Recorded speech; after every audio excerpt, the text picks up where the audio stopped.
Yeah, a very warm welcome, Ruchika. It's good to see you on the other side and sharing your experiences. Congratulations once again being a part of formality over here, huh? Thank you so much, sir. It's always great to interact with you. Okay. So, Ruchika, a brief introduction about yourself. How many attempts? Okay.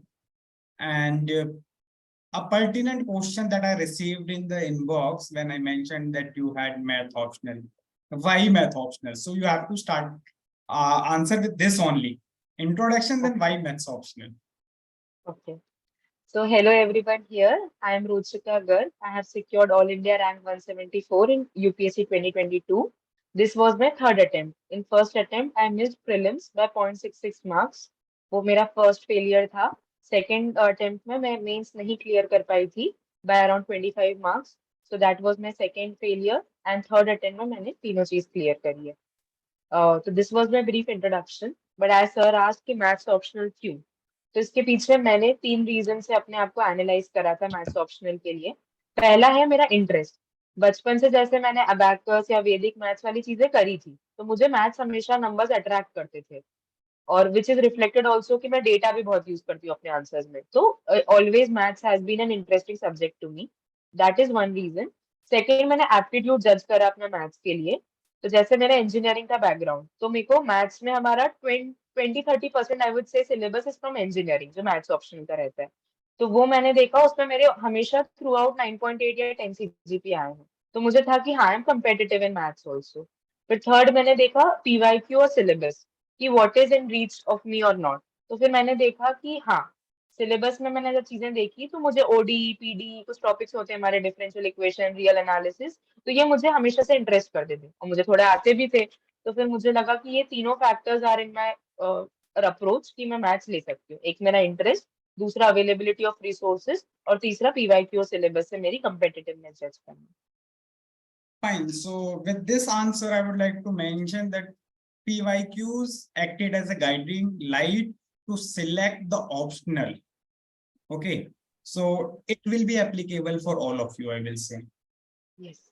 And Fine. interest also, sir. Because Yeah. Without interest they will not be able to survive. वो 2-3 साल हमें इस optional के साथ गुजारने हैं, और 500 number मतलब बहुत सारा पढ़ना है उस पेपर को। तो जब तक आपका इंटरेस्ट उस तरफ थोड़ा ना हो, डोंट गो फॉर इट कि वो स्कोरिंग है इसलिए बस हम जा रहे हैं, ये गलती ना करें। So Ruchika, in this platform, I let you speak about any coaching institute. Obviously, only positive, मतलब bad mouthing नहीं करनी है, ठीक है? हाँ, तो unless like when we started the preparation, it was first attempt and the prelims failure.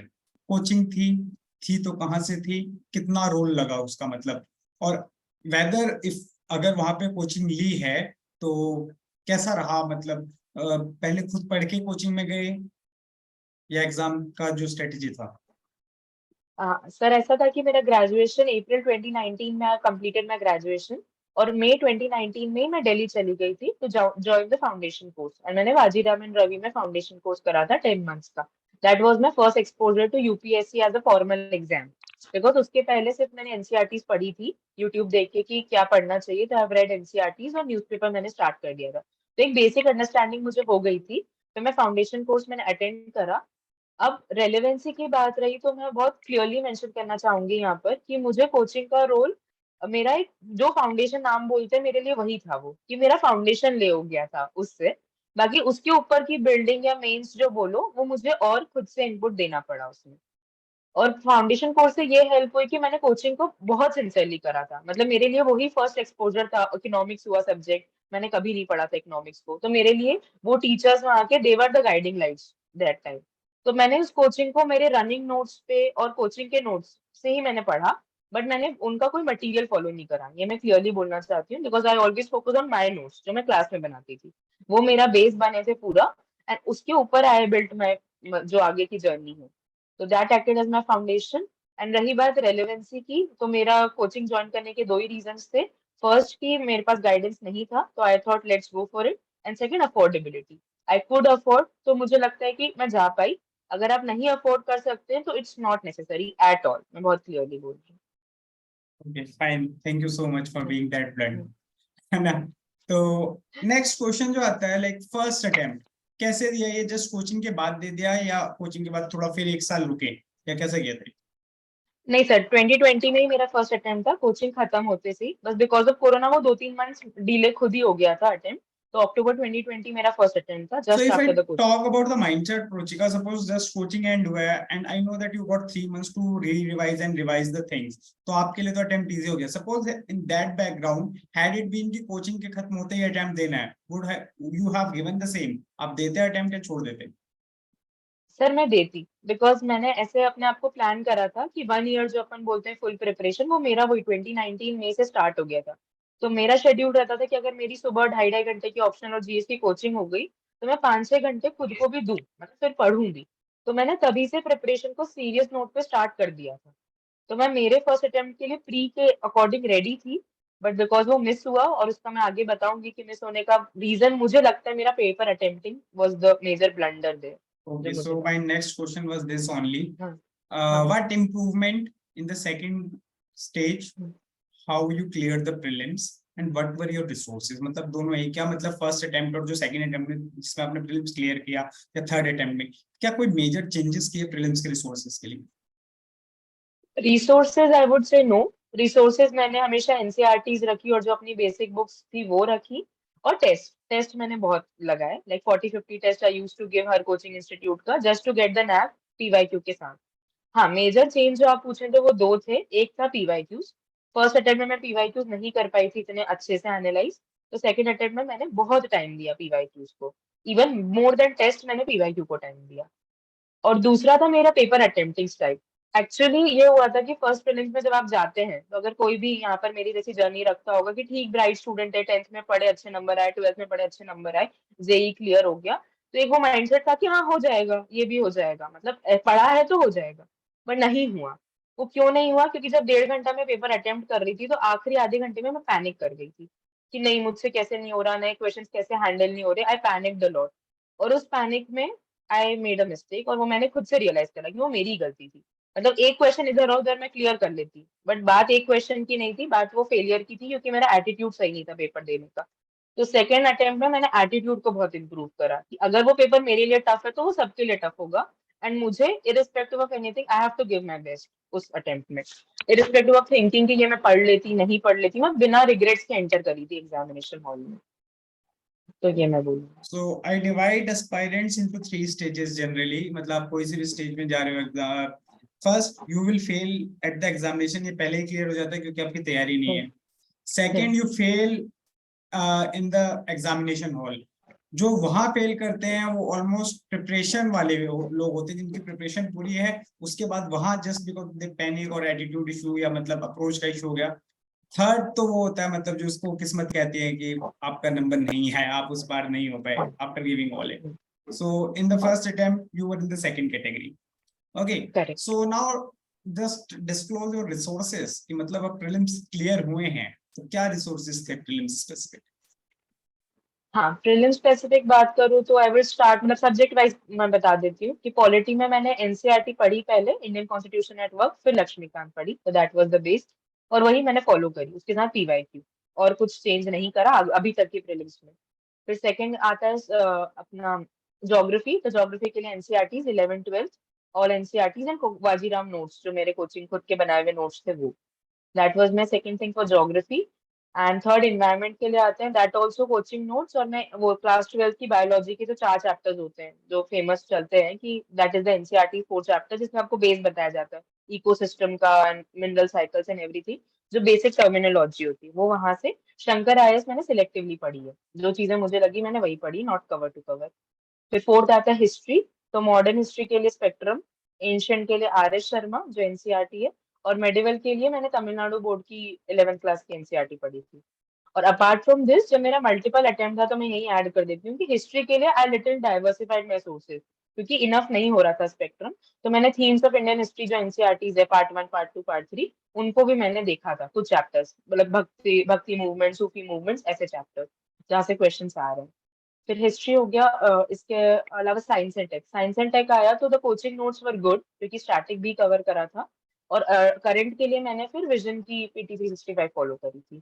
और same goes for environment, उसमें भी पीटी 365 फॉलो करी थी। और इसके अलावा सोसाइटी अगर रहा तो वो प्रीलिम्स में तो नहीं रहता है इतना अलग से, बट उसकी भी NCERT. And I am missing out on something, geography, economics की एनसीईआरटीज हो गई, और इकोनॉमिक्स की एनसीईआरटी के साथ I had my coaching notes which were good, because उसके साथ बजट और इकोनॉमिक्स सर्वे ये भी मैंने खुद से कवर करा था, मतलब इकोनॉमिक्स सर्वे में खुद से पढ़ती थी। Okay, completely fine. So, Ruchika, now coming back to the stage for the mains preparation. Since you in the starting opted for integrated preparation, so answer writing के बहुत अभी questions आए थे, how to start answer writing with coaching, 8 घंटे तो coaching ले गए, then if you are in Delhi, आना जाना, मतलब काफी कुछ वहाँ पे issues हो जाते हैं. So how you started answer writing? So those whoever is raising hand, I will take your questions in the last of the session, like last 15 minutes. Yeah. So, in regard to answer writing, my approach was clear that initially I wanted to get acquainted with the syllabus, because मुझे पता ही नहीं था तो मैं लिखूंगी क्या, ऐसा वाला मेरा अप्रोच था। तो इनिशियली 8 to 10 मंथ जब कोचिंग चली, मैंने मुश्किल से 2-3 आंसर्स लिखे थे जो कोचिंग में ही बताए गए थे, मैंने खुद से नहीं लिखे थे। फिर when I failed my first prelims, तो फिर मैंने प्रिपरेशन को वापस से रीओरिएंट करा and I started answer writing. तो इनिशियली 1-2 मंथ्स मैंने जो फॉलो करा वो था ऑनलाइन प्लेटफॉर्म, कि मैं आईएएस बाबा या इनसाइट्स पे जो डेली क्वेश्चंस रखते थे उसमें मैं क्वेश्चन पढ़ती थी, खुद का रिसर्च करती थी, आंसर बनाती थी और नेक्स्ट डे खुद से लिखती थी टाइमर लगाकर। ये मैंने फॉलो करा 2 मंथ्स के लिए।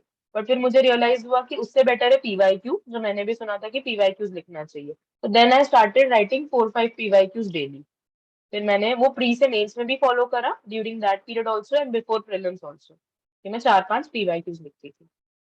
और पीयर ग्रुप में इवैल्यूएट करा है, I never joined answer writing evaluation program, मैंने पीयर ग्रुप को ही उसमें रखा रोल में। Okay, so relied on peer group basically. Hmm. Okay, so just a minute.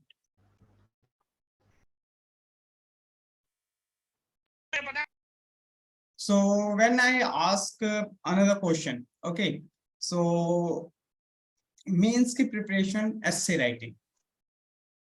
Hmm. When you started essay writing? ऐसे राइटिंग में that also I will say कि जब मेरा फर्स्ट प्रीलिम्स नहीं निकला, अक्टूबर 2020 की बात है, then I completely shifted my focus कि मेरे को प्री की प्रिपरेशन में अभी भी डाउट नहीं है, मुझे बस पेपर अटेम्प्टिंग सही करना है। तो मैंने मेंस पे ही ध्यान दिया था नवंबर 2020 से। तो दैट वाज द टाइम मैं ऑप्शनल ऐसे ये सब पढ़ रही थी। तो ऐसे के लिए मैंने इनिशियली ये करा था कि पहले पीवाईक्यू जज करे, उसमें टॉपिकल फिलोसॉफिकल ऐसे देख लिया क्या अप्रोच है। फिर toppers copy was the source जहाँ मैंने पढ़े कि कैसे लिख रहे हैं टॉपर्स आंसर्स, और खुद से कुछ ऐसे लिखे 1-2। बट फिर मुझे लगा कि फिलोसॉफिकल ऐसे में मेरी अप्रोच इतनी अच्छी नहीं बैठ पा रही है। तो फिर मैंने शब्बीर सर का एडुकेमी का प्रोग्राम लिया था ऐसे के लिए, जो मुझे बेनिफिट लगा था, क्योंकि मुझे एक वो 5 बार अप्रोच जो होती है कि फ्रेज रीफ्रेज, मतलब आप पहले ऐसे को इंट्रोड्यूस करते हो, फिर उसके बाद आप उसका थीसिस देते हो, फिर एंटी थीसिस देते हो, फिर कंक्लूजन देते हो। तो आई लाइक द अप्रोच कि हाँ, मेरे से फिलोसॉफिकल ऐसे ऐसे टैकल हो रहे हैं। तो फिर मैंने उनकी प्रैक्टिस करी and that was from November 2020 till मेरा अगला प्री जो था, उसके बीच मैंने कोशिश करी। So it was like कि starting से ही essay का preparation था, you just हाँ, refined it after your lost attempt, I will say, correct? Correct correct. Okay, completely fine. So now another question to you. We all have a kind of attitude that optional, when to start, when to stop, how to start optional. Since you had the math optional, no relation with, I will say, particularly the GS part of the Yes. our. Okay, so how did you manage? ये important था sir, और ये मैंने decision, मतलब मैं ये भी यहाँ से मैसेज यही देना चाहूंगी कि बहुत जल्दी ही आपका अपना ऑप्शनल डिसाइड कर लीजिए। मतलब within I started my preparation in June 2019, तो मैंने 1 महीना लेके डिसाइड कर लिया था कि मैं मैथ्स ऑप्शनल लेने वाली हूँ, और फिर मैंने जुलाई 2019 से ही प्रिपरेशन स्टार्ट कर दी थी। तो इट वाज लाइक कि मेरे को कम से कम 7 to 8 मंथ्स लगे थे एक बार अपना ऑप्शन कंप्लीट करने में। तो अगर जो लोग सेम इस स्टेज पे अभी हैं और 2024 देने वाले सोच रहे हैं, तो आई वुड से this is the right time कि आप जुलाई में स्टार्ट कर ही दीजिए एट मैक्स अपना प्रिपरेशन, और दिसंबर जनवरी तक एक बार कंप्लीट कर लीजिए with all notes and everything. एक बार आप कंप्लीट कर लीजिए, और अगर आपका थोड़ा छोटा ऑप्शनल है फॉर एग्जाम्पल, तो आप उसको एक बार नोट्स बना के भी रख सकते हैं। इतना you can do till December January, क्योंकि अगला प्री मई में रहता है, तो यू हैव दैट 4-5 मंथ्स की आप प्री ओरिएंटेड वापस हो जाओ। बट अभी इट्स टाइम फॉर ऑप्शनल। तो मैं करती थी कि मेरा 2.5 आवर्स का कोचिंग होता था सुबह, बट मैं घर आके भी 60% टाइम ऑप्शनल को देती थी for initially 6-7 months, July to December. तो मैंने अपने बेसिक नोट्स सब बना लिए थे सारे टॉपिक्स के, एक्सेप्ट फिजिक्स पोर्शन जो हमारे में थोड़ा टिपिकल रहता है, वो छोड़ के मैं maths notes were ready December, by January, I would say mid-January. Okay, so most of them also technically. So how did you prepare for the optional answer writing? Because it was different whether you joined any coaching or totally relied on the PYQs. Sir maths optional के लिए particular मुझे लगता है कि एक बार concepts आपके clear हो जाए ना, it's a sum solving thing कि वो आपको आना चाहिए। तो मैंने जो बेसिक कोचिंग करी थी उसके अलावा तो नहीं करा, मतलब टेस्ट सीरीज भी फर्स्ट अटेम्प्ट में नहीं ले पाई थी कोई ऐसे, तो मैं पीवाईक्यूज ही सॉल्व करती थी। एंड मैथ्स में द गुड थिंग इज कि if you know the concept तो प्रैक्टिस इज द की हमारे इसमें। इफ यू एक बार ओडी आ गया तो 100 सम्स ओडी के लगाओगे तो आप बेटर ही होगे, वो कभी डेटेरियोरेट नहीं करेगा, आपको बेटर ही होगा। तो मैं मैथ्स को बहुत प्रैक्टिस करती थी, मतलब मेरे रूम में लोग आते थे तो देवर शीट की फॉर्मूला शीट पूरे रूम में लगी रहती थी, बिकॉज जब भी मेरा ध्यान जाएगा तो मेरे को लगेगा कि एक थ्योरम रिवाइज हो जाएगी या एक फॉर्मूला रिवाइज हो जाएगा। तो आई यूज टू मेक नोट कि मेरा जीएस से बिल्कुल ओवरलैप नहीं है और मैथ्स टाइम टेकिंग है, तो मुझे हर दिन 3 से 4 घंटे देने ही है मैथ्स को आफ्टर कोचिंग। तो ये मैंने अप्रोच रखा और फिर basic maths. Okay, fine. So Ruchika, now moving ahead, like what was the difference in approach? Second attempt and third attempt out of the mains in the list. Yes sir, कुछ major changes थे। Firstly मैं optionally बोलूंगी क्योंकि मेरा 225 score था मेरे first mains में, जो कि बहुत पुअर था, और इस बार मेरा 267 है, और बेटर हो सकता था, बट स्टिल 45 मार्क्स जंप जो मैंने अचीव करा। और उसके रीजन पहला यही था कि टेस्ट सीरीज मैंने नहीं लगाए थे टेस्ट, तो time management was an issue मेरे पहले अटेम्प्ट में। तो फिर मैंने टेस्ट लगाए, 12 से 13 टेस्ट लिखे मैंने ऑप्शनल के, पूरे पूरे 3 घंटे में। That was one major change. Secondly syllabus completion, क्योंकि मैं फिजिक्स पोर्शन छोड़ गई थी पिछले टाइम, तो दैट वाज अ इशू जो बना था मेरे साथ, क्योंकि क्वेश्चन अब आप जो पैटर्न चेंज हो रहा है यूपीएससी का, या बोलो रिवॉल्व हो रहा है, तो वो मिक्स मैच करते हैं। कोई भी ऑप्शन में शायद ये होता होगा कि सेक्शन पेपर 1 सेक्शन ए आ रहा है तो वो दो टॉपिक्स में से मिलाकर क्वेश्चन पूछेंगे। तो हमारे इसमें इट वाज लाइक कि रियल एनालिसिस से भी पूछ रहे हैं और कॉम्प्लेक्स में से भी पूछ रहे हैं, तो मैं छोड़ नहीं सकती हूँ। जैसे पहले होता था कि रियल छोड़ दिया कॉम्प्लेक्स से हो जाएगा, अब ऑप्शनल क्वेश्चन आएगा, तो वो नहीं होता। तो इसलिए मैंने पूरा सिलेबस कंप्लीट करा, और वैल्यू एडिशन के लिए मैंने कनिष्क कटारिया सर के नोट से वैल्यू एडिशन करा था पूरा। वो बहुत इंपॉर्टेंट था इस टाइम पे। और जीएस के लिए मैं बोलूँ तो मैंने दो मेजर चेंजेस करे थे, एसए और एथिक्स पे ज्यादा फोकस करना। उसमें मेरा था कि टॉपर्स कॉपी मैं बहुत देखती थी, कि जो भी मेरी अप्रोच में प्रॉब्लम है मैं ज्यादा टॉपर्स पूछती थी, ताकि मेरे पास एक डाइवर्सिफाइड व्यू हो जाए। मैंने डायरेक्टली किसी टॉपर को कॉपी नहीं करा, बट जो जो जिसमें से अच्छा लगा I took it and used in my strategy. For go same goes for ethics, Shruti Sharma ma'am का कॉपी इज वेरी गुड, बहुत एग्जांपल्स यूज करे, तो मैंने कुछ एग्जांपल्स उनसे ले लिए, कुछ मैंने और एग्जांपल्स ऐड कर लिए betterindia.com वगैरह से, तो मैंने वैसे वैल्यू एडिशन पे काम करा पूरा। और तीसरा मैं बोलूंगी आंसर राइटिंग हो ही चुका है, पीवाईक्यू भी मैंने पहले अटेम्प्ट में करा था। और सेकेंड वाज टाइम मैनेजमेंट, 3 घंटे में पेपर पूरा करने वाली चीज, वो मेरा पहले अटेम्प्ट में नहीं हो पाया था, कुछ क्वेश्चंस छूटे थे, इस बार मैंने पूरे पेपर लिखे। तो Okay, ये so how did you improve on the time management front? Time-based answer writing, or what was the strategy over there?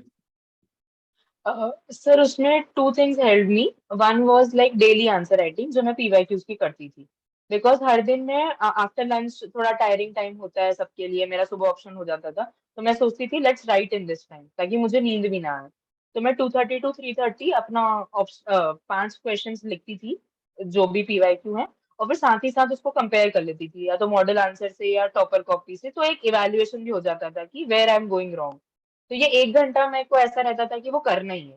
फिर धीरे धीरे 8 मिनट का 7.5 मिनट्स हुआ, फिर 7 मिनट में वो चीजें आने लगी। और जब आपके पास नॉलेज हो जाता है तो फिर पॉइंट फॉर्मेट में लिखना and these things all become secondary, एक बार आपके पास नॉलेज है प्रॉपर तो फिर मैंने वो फॉलो करा और टेस्ट बहुत लिखे, मतलब इस बार जीएस के भी बहुत लिखे, तो that was the practice thing. So, Ruchika, like अभी तक ना जो जर्नी अभी अगर हम आपकी ऑब्जर्व कर रहे हैं, like a bright child, JEE, then UPSC, how did you, I will say, enjoyed your life during the aspirant days? या बिल्कुल ही बंद कमरे में से पढ़ाई पढ़ाई चल रहा था? मतलब मेंटल हेल्थ के लिए क्या गया बेसिकली? हाँ, मेंटल हेल्थ मुझे मेरे मतलब मैं कभी भी कट ऑफ तो पूरा नहीं हुई। By God's grace I have very good friends, non UPSC और यूपीएससी से दोनों से। मैंने अपना एक कोर ग्रुप रख रखा था कि whenever I feel low तो I have some people to go back to, जो मुझ पे बिलीव करे और मुझे वापस मोटिवेट करे। बट ये भी मैंने सीखा कि इस जर्नी में always people can not motivate you. आपको खुद को ही रोज मोटिवेट करके उस चेयर पे बैठना है, वो आप ही का काम है, कोई और नहीं करेगा। तो उसके लिए मैंने दो चीजें करी थी। एक था मेडिटेशन, जो मैं करने लगी थी हाफ आवर। मैं रात को सोने से पहले करती थी। My mother use to tell कि नहीं भी मन लग रहा है तो दिन भर जो करा वो रिवाइज कर लो उस आधी घंटे में, भली जो भी याद आ रहा है।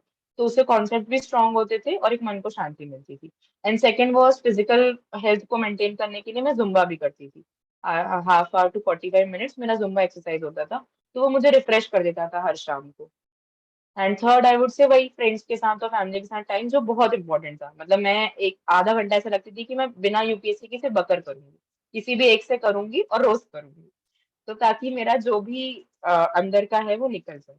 That was my strategy. Okay, fine. So it was a kind of balanced lifestyle. That's what we supposed to do. Correct. Now, again, a question. Like ये जो जर्नी था अभी तक, ठीक है, pre mains, once you are mains out, you do not have much time to improve. ठीक है, बहुत कम टाइम होता है, मेंस का रिजल्ट आया, then we have to move forward. वो जो टाइम पीरियड था कैसे यूटिलाइज किया मेंस इंप्रूव करने के लिए, because in the next attempt you made drastic changes and you are in due to those changes. तो वो चेंजेस के लिए टाइम को कैसे यूटिलाइज किया, क्योंकि मुझे पता है टाइम बहुत कम होता है उस टाइम पे। वो बिल्कुल सही है सर। हमारे टाइम में मार्च, मुझे जहाँ तक याद है मार्च 17-18 जब भी रिजल्ट आया था, और प्री था जून 5 को। तो अप्रैल और मई थे। प्री के लिए चीजें फिर भी सॉर्टेड थी कि पहले भी क्लियर करा है, फॉरेस्ट और उसका दोनों का क्लियर हो चुका था। तो मैं थी कि रिसोर्सेज तो चेंज नहीं करना है, पर you can take it lightly also because pre हर बार चेंज हो रहा है। तो मैंने ऐसा नहीं करा कि मैं प्री को छोड़ दी या फिर 15 दिन ही पढ़ा। मैंने अप्रैल में प्री को पढ़ा है फिर से, और प्री और मेंस को इंटीग्रेटेड ही, like history geography are subjects जो आप प्री का नॉलेज डायरेक्टली यूज कर सकते हैं मेंस में। तो मैंने वहां पर एक स्मार्ट चेंज करा था कि मैं जब पढ़ रही होती थी तो मैं मेंस के लिए भी पढ़ने लगी थी। मतलब ज्योग्राफी में जैसे साइक्लोन्स या अर्थक्वेक्स प्रिपेयर कर रहे हैं, तो प्री का एलिमिनेशन वाला सोच के नहीं, मेंस में आंसर लिखना है वैसे सोच के भी। तो मैं इंटीग्रेटेड प्रिपरेशन उस 2 महीने में करने लगी थी, और टेस्ट लगाती थी। प्री के लिए तो टेस्ट लगाए थे। फिर जब मेंस का टाइम आया तो मैंने ऐसा सोचा कि अब इज नॉट द टाइम कि मैं स्क्रैच से कुछ नोट्स बनाऊं। तो जो मेरे पास है मैंने कंसोलिडेशन पे ही फोकस करा, बिकॉज टाइम कम था। और ऐसा भी नहीं कि मेन 65 है तो कवर टू कवर पढ़ रहे हैं। मुझे एक अटेम्प्ट देके समझ आ गया था कि ये नहीं कर सकते अब। तो हमें बस पिक एंड चूज करना है हमारे हिसाब से, और जो हमारे रिसोर्सेज हैं उसमें बस ऐड ऑन करना है, उनको कुछ स्क्रैच से चेंज नहीं करा मैंने। तो शायद वहां मैं टाइम बचा पाई थी। Okay, fine, good enough. So now to means one improvement. Okay, question on the same line. Essay score, any improvement, and if improvement, what was the strategy? If not improvement, तो जो पहले का ही strategy था, मतलब आपने एडुकेमी से classes ले सब विषय वगैरह की, वाज इट कांस्टेंट, या उसके बाद मतलब उसमें कुछ वैल्यू एडिशन किया इस अटेम्प्ट में, कैसे? वैल्यू एडिशन एफर्ट्स में था तो मार्क्स कम हो गए। तो आई वुड से कि ऐसे का इस बार ऐसा ही था। मुझे 115 आए थे लास्ट अटेम्प्ट में, इस बार 105 आए, तो दे डिग्रेडेड द मार्क्स। बट मैंने एफर्ट ज्यादा लगाए थे व्हिच आई थॉट। तो स्ट्रैटेजी वही था कि मैंने फिलोसॉफिकल एसेस का एक बेस हो गया था मेरे पास। तो मैंने इस बार ये अच्छा काम करा था कि हर ऐसे का थीम बेस्ड कुछ मटेरियल तैयार कर लिया था। लाइक साइंस एंड टेक हुआ, या कुछ जो इंडिया एट इंडिपेंडेंस है क्योंकि 75 ईयर्स हुए थे। तो ऐसी चीजों के मैंने कुछ चीजें योजना से मुझे हेल्प मिली थी कि जो 12-13 महीने की लास्ट योजना होती है, उसमें हर बार वो एक टॉपिक पकड़ते हैं, या तो एआई पकड़ेंगे या कुछ। तो उनका सिर्फ फर्स्ट पेज, वो उनका फर्स्ट पेज इस गवर्नमेंट की लैंग्वेज है वहां पर। तो मैं वहां से चीजें उठाकर अपने नोट्स में डाल दी थी। इस अटेम्प्ट में ही करा था मैंने ये चीज। और दूसरा वैल्यू एडिशन की, फिलोसॉफिकल ऐसे खुद के लिखे वो ठीक है, पर जो मैं पढ़ती थी बुक्स वगैरह, मेरे को रीडिंग एक हैबिट थी कि मैं थोड़ा पढ़ती थी, तो मैं वो चीजें भी डालने लगी। कि बैटमैन की लाइन ही है कि don't diet is the time of the light, fight fight fight, वो वाली चीज तो मैं डालने लगी। पहले मैं नहीं लिखती थी, मतलब मैं ऐसे को ऐसे लेती थी कि जैसे अप्रोच है वैसे ही होना चाहिए, बट नाउ मैंने उसको थोड़ा और अपना वाला बना लिया कि मेरा जो टच होगा मैं डालूंगी। तो फिर मैं कोट्स डालने लगी, एनेक्डोट्स डालने लगी। स्टार्टिंग हमेशा एनेक्डोट से करती थी, एंड एनेक्डोट को लिंक करके करती थी। तो ऐसी चीजें मैंने ही करी फिर। एडुकेमी वाज जो मेरा पहला बेस था। इस बार मैंने कोई टेस्ट सीरीज ऐसे की नहीं ली थी दोनों अटेम्प्ट्स में। That Okay. Was the base. So again, now two important questions since you mentioned about your peer group, apart from non-UPSC people. Like UPSC people में peer group बनाने के चक्कर में होता है क्या, people come on a platform, see Telegram or anywhere, okay, या coaching में साथ बैठे, then it becomes only burger group rather than productive group. तो how your group ensured कि वो productive रहे? सर इंश्योर करने में मतलब इंटरव्यू ग्रुप तो मेरा बहुत ही अच्छा ग्रुप बन गया था। All thanks to you also, आप ही के प्लेटफॉर्म से हम लोग को कनेक्ट मिला। बट वो ग्रुप सिंसियर इसलिए हो जाता है कि अगर आप ये ध्यान रखें कि the purpose of that group is to push each other पूरे टाइम। आपको ऐसा नहीं करना है कि आपको जब वीक हो तो आप बस चले गए इस ग्रुप पे हेल्प मांगने। जब आप स्ट्रांग भी हो, दूसरा वीक हो रहा है, तब भी आपको जाना रहेगा और हेल्प करना रहेगा। तो वो मैं इंश्योर ऐसे करते थे कि डेली टारगेट्स रखे। इंटरव्यू ग्रुप में तो हमारा बहुत सॉर्टेड था कि अगर करंट अफेयर्स हमें डिस्कस करने हैं तो एक जना पढ़ के आएगा, तो दैट इज अकाउंटेबिलिटी कि उसको पढ़ के आना ही है। और वो जितना अच्छा पढ़ाएगा अगले दिन दूसरे वाले को रहेगा कि मुझे और अच्छा पढ़ाना है इसी टॉपिक को। एंड फिर also play on your strength, I would say कि जो जिसकी स्ट्रेंथ है, जैसे मेरा स्ट्रेंथ अगर है कि इंटरनेशनल रिलेशंस अच्छा है तो मैं इंटरनेशनल रिलेशंस चूज कर लूँ। डोंट उसमें ऐसा मत करिए कि आप फायदा या नुकसान ढूंढिए। मैं कहूंगी play on your strength and use other strengths also to add on your preparation. किसी का पॉलिटी अच्छा है तो झिझक मत करिए उसे पॉलिटी समझने में, आराम से समझो। तुम्हें कुछ अच्छा आता है तो मुझे समझाओ। तो वो ग्रुप हमेशा प्रोडक्टिव रहता था कि जितने डाउट्स आते थे मैं सारे डाल देती थी कि ये डाउट्स है, वो जितना ही माइन्यूट डाउट हो, जितना ही लाइफ चेंजिंग डाउट हो, वो बिना सोचे कि ये डाउट कैसे पूछ लिया। तो वो थोड़ा मतलब नॉर्मल वर्ड्स में बोले तो you have to open up properly और शेयरिंग की भावना रखनी पड़ेगी उस ग्रुप में। Okay. So Rochika, now coming to what I feel like in the last few years, right guidance or right approach is missing in the market apart from the like coaching. मतलब होता है क्या, coaching को लोग सोचते हैं guidance है, rather than it is the as you said foundation building, वो आपको बताएगा बेसिक्स जो आपने एनसीईआरटी पढ़ी है, कुछ उससे ज्यादा वो कुछ नहीं कर रहे हैं मार्केट में। तो who was your guiding light till prelims और से ये मेंस वाला जो जर्नी था इसमें?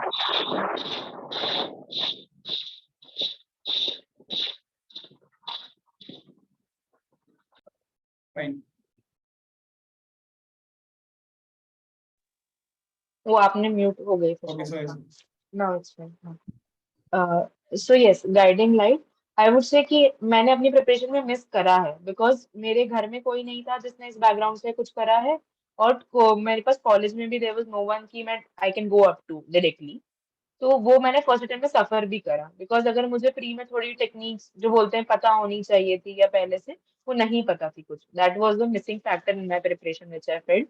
और फिर सेकेंड ईयर में आई हैड गुड फ्रेंड्स, मैं तो उन्हीं को गाइडिंग लाइट बोलूंगी पहले कि मतलब मेंशन कर सकती हूँ, शुभ्रतोष वगैरह हैं कि जिन्होंने मुझे प्रिपरेशन के बारे में थोड़ा और बताया वैसी चीजें हो। फिर जब इंटरव्यू आया तो इंटरव्यू के लिए तो I clearly want to mention not because this is the platform but you were the guiding light. मतलब इन कुछ भी नहीं था इंटरव्यू का मेरा बेस। हमारी बस डैप्स रिलेटेड बात हुई एंड देन वी स्टार्टेड कॉन्वर्सेटिंग। और आपके जो डेली के लेक्चर्स थे, दैट है मेरी प्रिपरेशन को अलाइन करने में वो बहुत हेल्प करे। वो मैं इसलिए क्लियरली मेंशन करना चाहूंगी कि नहीं तो शायद हो सकता है कि मुझे फिर से इंटरव्यू के लिए भी कुछ और करना पड़ा। जैसे मेरा अटेम्प्ट ऐसे ही चला है, पहले बार में प्री नहीं निकला, दूसरे में प्री निकल गया, मेंस नहीं निकला, फिर दूसरे मतलब ऐसे चला है। तो मैं डर रही थी कि ऐसा ना हो कि इस बार इंटरव्यू ना निकले और अगली बार वो हो। तो वहां सही गाइडेंस का रोल होता है। और अगर ऐसे बोलो तो वन पॉइंट मेंटर मेरे पास होल प्रिपरेशन में कोई नहीं था, that was just the peer group जो मुझे हेल्प करा है। और okay. Toppers I would say कि कुछ दो तीन टॉपर्स होते हैं जिनकी आप जर्नी पे फॉलो करने लगते हो, तो मेरे लिए वो था। Okay, so now coming to the last question over here. Okay, in the last few years, like n number of mentorship platforms are there. Okay, n number of mentors are there within the community. Okay, so without mentioning me, I will specifically say, okay, what is the role of mentor according to you in this preparation journey, and how it is different from teacher, and how one can identify whether the mentor is a good or not? Sir ये सबसे important question मुझे लगा है क्योंकि ये मेरी preparation में बहुत ज्यादा मिसिंग रहा था इनिशियली। तो मैं बोलूंगी कि फर्स्टली मुझे जो डिफरेंस लगता है मेंटोर और टीचर में ये है कि टीचर आपके कॉन्सेप्ट क्लियर कर देगा, आपको सब्जेक्ट समझा देगा। तो मेंटोर वो आपका सिर्फ सब्जेक्ट का ध्यान नहीं रखेगा, वो आपके ओवरऑल इकोसिस्टम का ध्यान रखेगा। कि आपके घर पे कुछ लड़ाई हो रही है तो मेंटर के पास चले जाओ, या आपकी मेंटल हेल्थ फिजिकल हेल्थ में कोई इशू आ रहा है तो you can discuss openly with the mentor.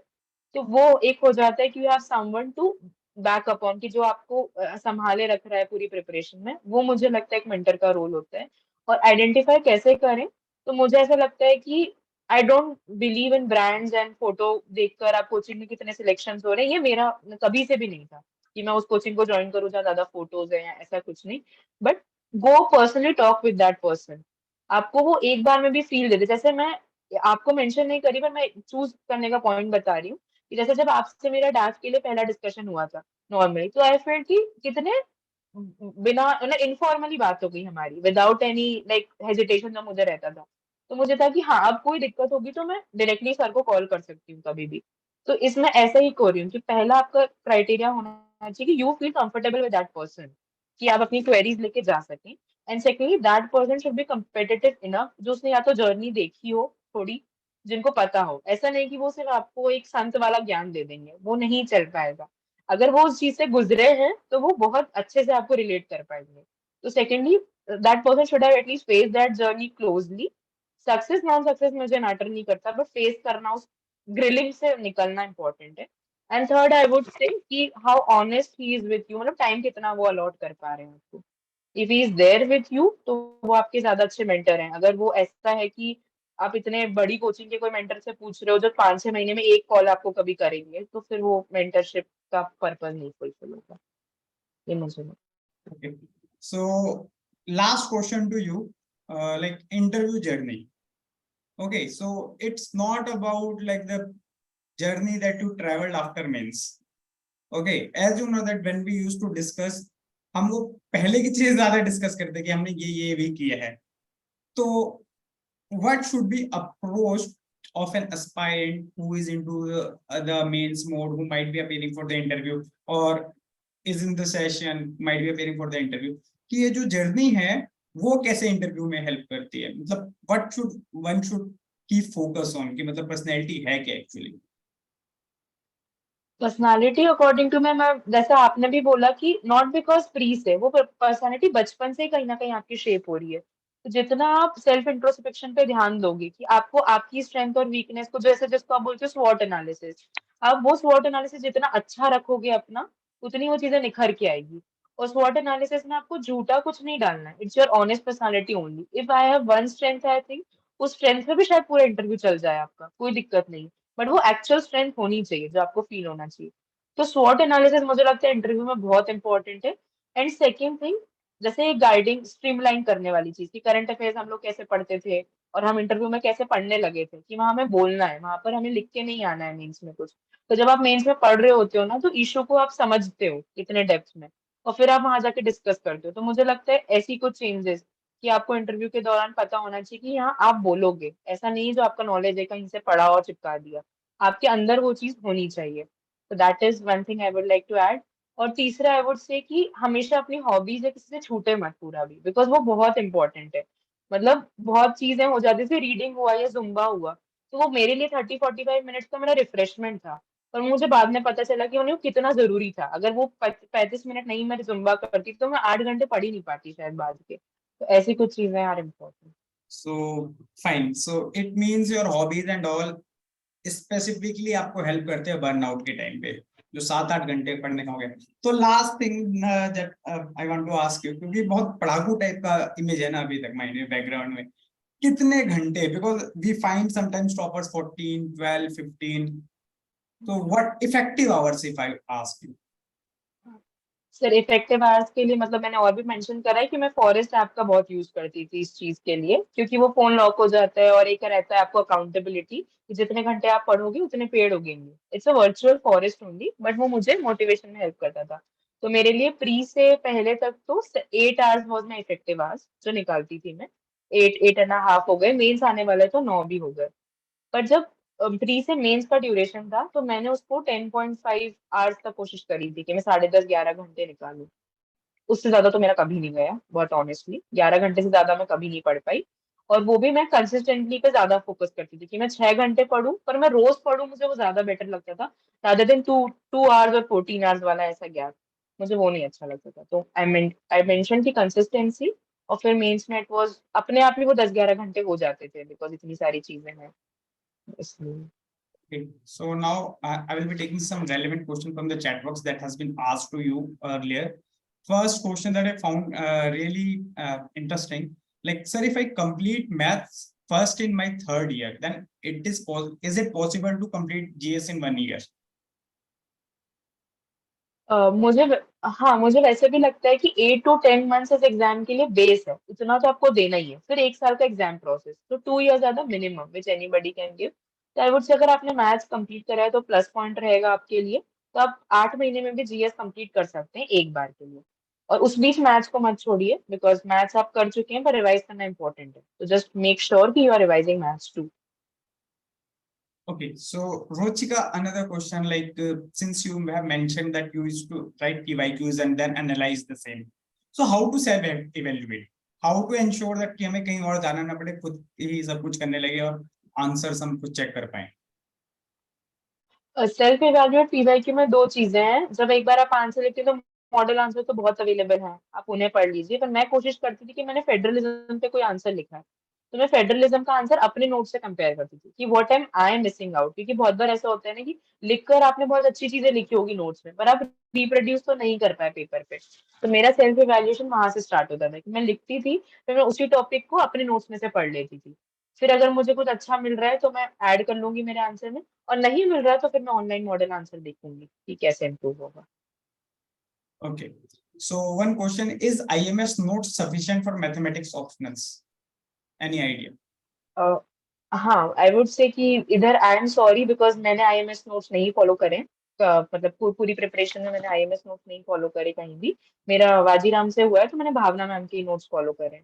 और लोग बोलते हैं इनफ है, बट आई वुड से जज करने का बेस्ट क्राइटेरिया है कि पीवाईक्यूज और सिलेबस पे जाओ अगेन एंड अगेन। कि अगर आप टॉपिक पढ़ रहे हो OD, just think that OD से जो टाइप के क्वेश्चंस आए हैं वो कवर है कि नहीं आपके नोट्स में, then they are relevant enough. बाकी I am not the right person because I have not followed.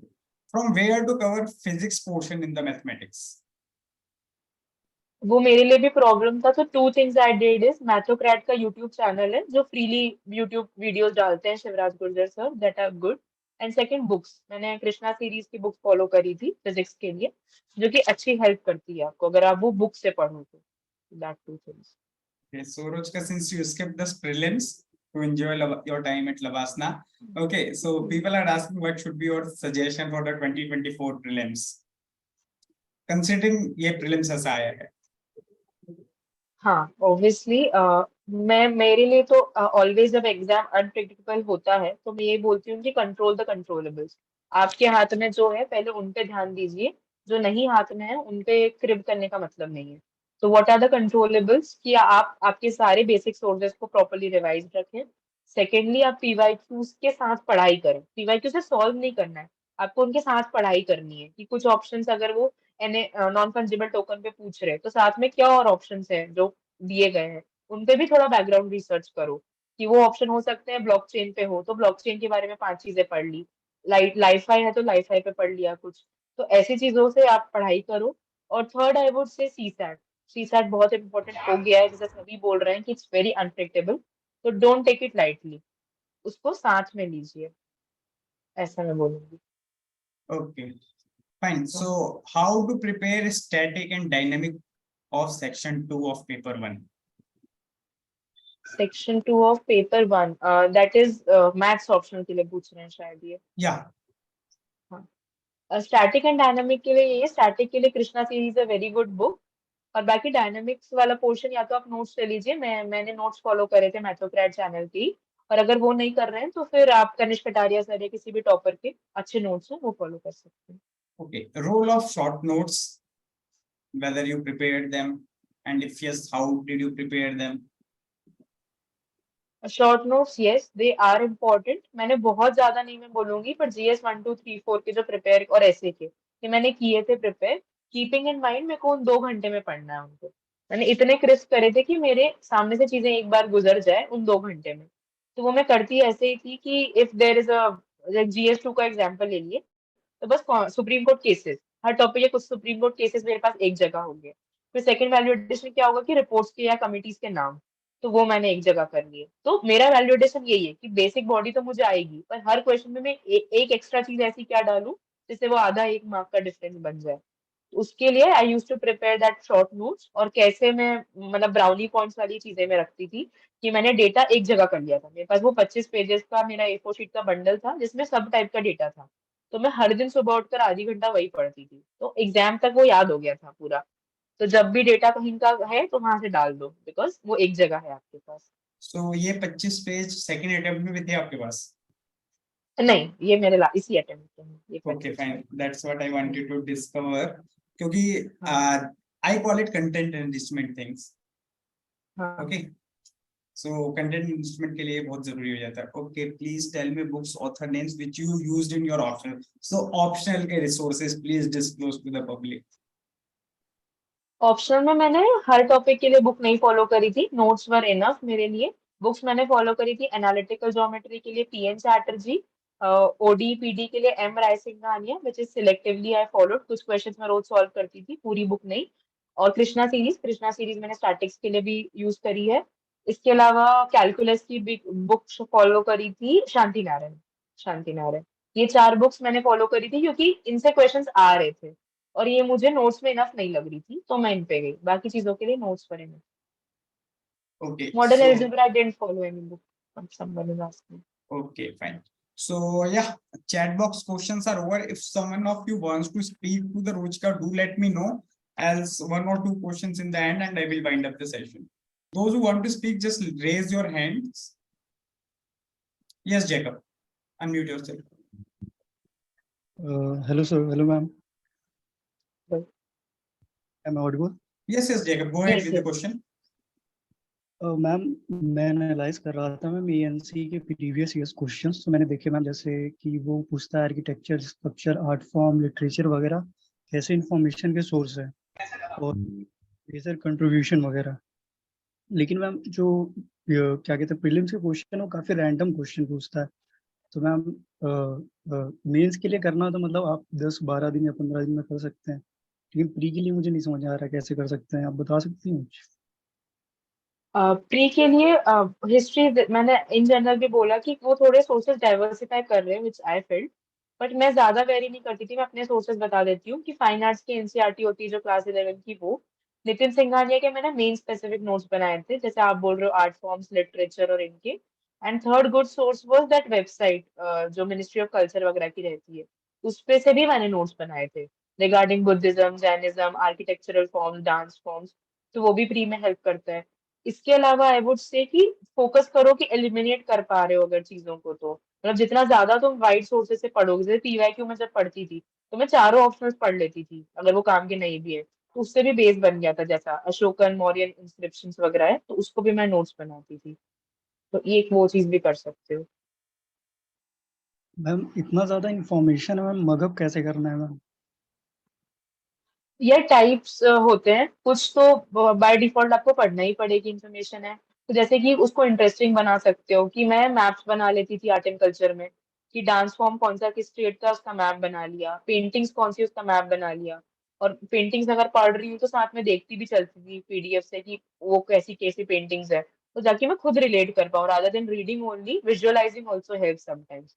ये कुछ चीजें हैं। और फिर अब अगर आप मगिंग की बात करो तो डायरेक्टली मगिंग तो नहीं करना है कुछ, जो करना है वो आपको, अगर आप रोज पढ़ोगे तो हो जाएगा, उसके लिए अलग से बैठ के रटना नहीं है। रोज अगर आप चीजों को रिविजिट करोगे तो याद होने लगी। फॉर एग्जाम्पल कॉन्स्टिट्यूशन के आर्टिकल्स, वो कैसे याद होते हैं? वो ऐसे ही याद होते हैं कि हम रोज उनको पढ़ते हैं, रोज यूज करते हैं क्वेश्चंस में, तो मुझे याद हो जाते हैं कि हाँ आर्टिकल 13 to 32 तो FR है। तो ऐसी चीजें मुझे लगता है हेल्प कर सकती हैं। So Ramakant. Good evening ma'am. मेरा डाउट ये है कि कोचिंग को लेकर है कि मुझे कई बार समझ नहीं आता है कि कोचिंग लेनी चाहिए या नहीं लेनी चाहिए। मेरा मतलब ठीक ठाक पोर्शन कवर हो चुका है, बट एक ये डाउट रह जाता है कि नहीं ले तो किस टाइप से हो। अगर मैं बोलूंगी कि आपका पोर्शन कवर्ड है, तो जैसे मैंने बोला मेरे लिए कोचिंग का रोल फाउंडेशन ही था, कि मेरे को बिल्कुल जब कुछ आइडिया नहीं होता है और आपको सब्जेक्ट से इंट्रोड्यूस करना होता है, तो कोचिंग जा सकते हो। उसमें एक बड़ा फैक्टर अफोर्डेबिलिटी और टाइम भी रहता है। अगर आप जनवरी में ऑलरेडी 7-8 मंथ्स इन्वेस्ट कर चुके हो तो मुझे लगता नहीं है कोचिंग का इतना रोल। फिर उसकी जगह मैं बोलूंगी कोई मेंटरशिप या फिर आप जो इन्वेस्टमेंट प्रोग्राम्स होते हैं उन पे फोकस कर सकते हैं, अगर आपको कुछ मिसिंग आउट वाली चीज लग रही है तो। एंड आपको ऐसा है कि नहीं कोचिंग करना ही है, तो पहले एनालाइज योरसेल्फ कि आप कोचिंग जाके पर्पस क्या है आपका। मेरा पर्पस था कि मुझे आता नहीं है तो मुझे सब सोर्सेस से इंट्रोड्यूस होना है। और अगर आपको आता है ऑलरेडी तो then coaching is a waste of time, I would say, for you, अगर आप थोड़ा इन्वेस्ट कर चुके हो तो। Okay ma'am, Yes. और एक और ये डाउट था कि कॉलेज में रहते मतलब पहले मैथ्स को पहले खत्म किया जाए या जीएस कोचिंग पे पहले, मतलब सॉरी जीएस पे ज्यादा ध्यान दें? खत्म देखो दोनों ही करने हैं, और by December January maths any how खत्म कर लो तो बेटर है, अगर 24 प्रीलिम्स टारगेट कर रहे हो। और अगर आप कॉलेज के साथ पढ़ रहे हो तो मैथ्स तो ऐसा ही है कि एक बार कॉन्सेप्ट्स आ गए तो यू हैव टू रिवाइज, वो कुछ करंट अपडेशन नहीं होता है। तो ये है कि अगर मैथ्स पहले से प्रिपेयर्ड है, आपको ग्रेजुएशन बीएससी मैथ्स वगैरह में है, तो बहुत अच्छी बात है, पहले मैथ्स कर लो फिर जीएस पे जाओ। मैं तो दोनों को हाँ साथ में मैम, रखती बीएससी थी, मैथ्स जीएस ऑनर्स ही और है। मैथ्स। अगर बीएससी मैथ्स ऑनर है तो बेटर आप finish your maths first and then start GS, और फिर मैथ्स रिवाइज करते रहना साथ में। Okay ma'am, thank Okay, so Ruchika, one question is again coming. Like first, like number of correct attempts in your paper 1 and paper 2 math option. Math optional में मैंने total 480 का attempt करा था 500 में से, जिसमें से my correct attempt was around 400 to 410 total मिलाकर। So I scored 267. I don't know, it's about heavy scaling which happened or something, but that was my correct attempt. Okay, fine. Yeah, Megha. Hello, ma'am. Actually, it's my sister's name, Megha. Okay, it's fine. Actually, I wanted to ask, did social media distract you, and how did you overcome the distractions of social media? Initially I would say कि self control थोड़ा, मतलब first attempt में तो मेरे को बहुत ज्यादा motivation था, बिकॉज मतलब क्रैक करना है, तो मैं अपने आप ही सब चीजों से दूर हो गई थी and it didn't hit me, मतलब वो कम यूज होता था। बट जब सेकंड अटेम्प्ट में आपको जर्नी को कंसिस्टेंट रखना पड़ता था और सोशल मीडिया थोड़ा सा डिस्ट्रैक्शन फेस कर रही थी मैं, तो मैंने फॉरेस्ट ऐप वगैरह का भी यूज करा, जिससे फोन लॉक हो जाता था। तो मुझे एक अकाउंटेबिलिटी रहती थी कि जितने घंटे में कोई एक्सेस नहीं कर पाऊंगी ऐप, तो मुझे पढ़ना ही है। और फिर तीसरा आई वुड से कि पूरा कट ऑफ नहीं होना है, अगर यूज कर रहे हो तो थोड़ा सा सेल्फ कंट्रोल के साथ यूज करो। मैं भी स्टैंड अप कॉमेडी देखती थी, पर मुझे पता था कि एक stand up comedy is my thing, वो मैं देखूंगी और फिर वो खत्म है। तो वो मैं खुद को समझा लेती थी। और मतलब हाँ, आई वुड से आप सोशल मीडिया, कोई सोशल मीडिया के अगेंस्ट यूज करो, जैसे फॉरेस्ट ऐप हो गया या कोई टाइम क्लॉक वगैरह है, आप ऐसी चीजें यूज करो, प्रिपरेशन में हेल्प करती है वो इनिशियली आपको दूर रखने में, फिर आपको सेल्फ कंट्रोल आ जाता है। Okay, so Gagan. First congratulation ma'am. मेरा क्वेश्चन ये था कि जो प्री के अंदर जो इकोलॉजी एनवायरनमेंट होती है, जो उसके जो क्वेश्चन आते हैं थोड़े ऑप्शंस थोड़े डिफरेंट होते हैं, तो मैम उसके लिए क्या करें? एनवायरमेंट बोले के, sorry I missed your question. Environment के लिए जो प्री के क्वेश्चन होते हैं, हम्म। जो उसके ऑप्शंस आते हैं फिर। Yeah, I got it. Environment के लिए the sources I already mentioned कि मैंने वही फॉलो करा था, PT 665 वगैरह। उसके साथ आपको environment के लिए लग रहा है तो थोड़ी सा आप गवर्नमेंट वेबसाइट जैसे ministry of environment forest and climate change MOF की है, वो हुआ, या PIB हुआ अपना, इनको रेगुलरली थोड़ा देखते रहिए। आई एम नॉट सेइंग रटना है उन्हें, पर वो ऑप्शंस अगर आपके सुने सुने रहेंगे तो एलिमिनेट करने में हेल्प करेंगे। मतलब डायरेक्टली तो मैं नहीं बोल सकती कि आपको सारा इन्फॉर्मेशन आता ही होगा, मुझे भी नहीं आता था, बट अगर आपको आइडिया है कि हाँ ये इस चीज की बात कर रहे हैं तो यू कैन बेटर एनालाइज और फिर आप क्वेश्चन अटेम्प्ट कर सकते हैं। तो just diversify your sources, but only to government sources, जो मुझे लगता था मैं वहीं तक सीमित थी फिर। Okay ma'am, Kanya. Ma'am, good evening, ma'am. First of all, congratulations, ma'am. Ma'am, I'm here. I Thank you. wanted to know about which topic is we give more importance for optional maths, because paper one has 6 topics, paper two has 7 topics. Which topic we give more importance?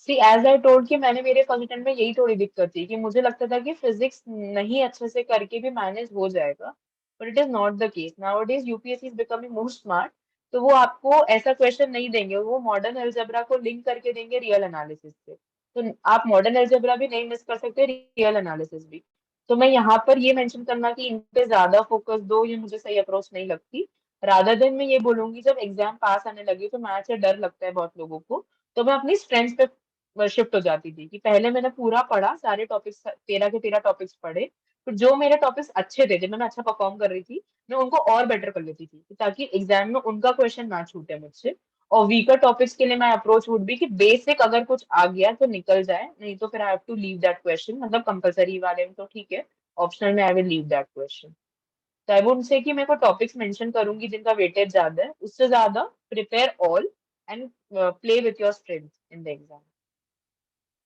Thank you, ma'am. Fine. So how to evaluate PYQ? We have already discussed, Rahul. I think you have joined late. Okay. So I guess, Ruchika, we are done with the questions. So as well as session.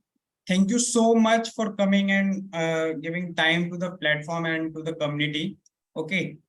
Hopefully you will enjoy your time at the Labasna after all the years of grind. It's time to have some fun as well. Okay. So all the best for your foundation and do enjoy. बाकी तो touch में रहेंगे है ना ठीक है thank you sir so much and I will say कि this initiative is very good मतलब आप कंटिन्यू रखिए and I would say actually real aspirants को हेल्प मिले तो दैट इज आवर विक्ट्री वो हो जाए तो that would be good thank you so much sir okay thank you bye bye